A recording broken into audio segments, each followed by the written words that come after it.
Kaya mga aga, ito na po lahat yung mga binabang isda ngayong araw. Kaya katatapos lang po sa pagbaba ng mga bangka, pati yung kila ate. Ayan binaba. Ay, shoutout sa sa ating followers, idol. Hi. Ayan, thank you sa pag-follow sa atin mga idol, sa pag-support sa atin. Yon mga aga, may ano naman tayo dito. May na-spot naman tayong nagbaba ng ng yellowfin tuna. Uy. Kahapon. Narito ako kahapon maghapon eh. Saan kahapon naka-duty? Ayan mga aga, magandang pahapon na muli. Ayan, nakaktuhan natin dito sa babangkang Inigo. Galing po ng Bungliw. At syempre magbaba po ito ng isda. At meron itong mga dalang tuna na hindi natin alam kung ilang peraso. Ito. Natin ang ispatan at pagkakataon natin to dito sa atin, Ayan po. Idol, marami kayong dalang barilis? Dala nila, hindi ako kasama. Ah, hindi ka kasali? Hindi ka kasama?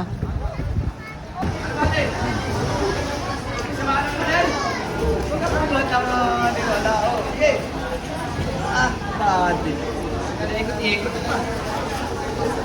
Wala to. Balisyon. Tugod. Dal! Dal, 48. Ito pa mga agad, dalawa pa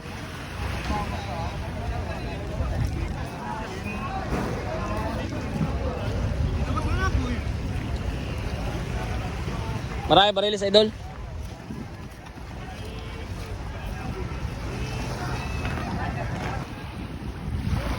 Ito mga aga, junioran po. Medyo maliit-liit. Shoutout nga pala kay tropa. Ito lagi nating nakakasama sa ating mga video. Ito mga aga, isang tuna at saka isang mahimahi o lamarang kung tawagin po sa amin. Nagsabay niya na po.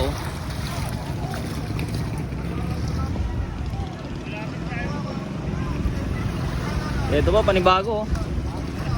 Ayan, si tropa naman ang may buhat. Ito isa na rin sa mga nakasama natin sa mga video natin ng mga nakaraan. Ano rin to? Siguro mga 30 kilo.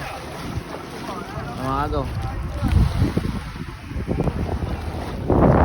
Yan, sabay nga pala mga ganun bababa yung yung wrap kit, mga pangulong.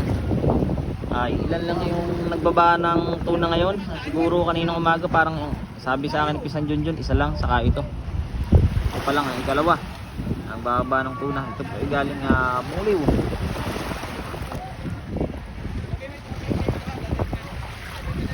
Panibagong kuha mga aga. Kaya kay kay tropa na naman, tapos may isa pa doon sa ulihan.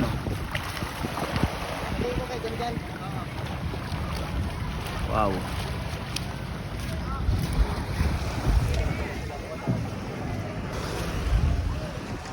Tapos may isa pa dito.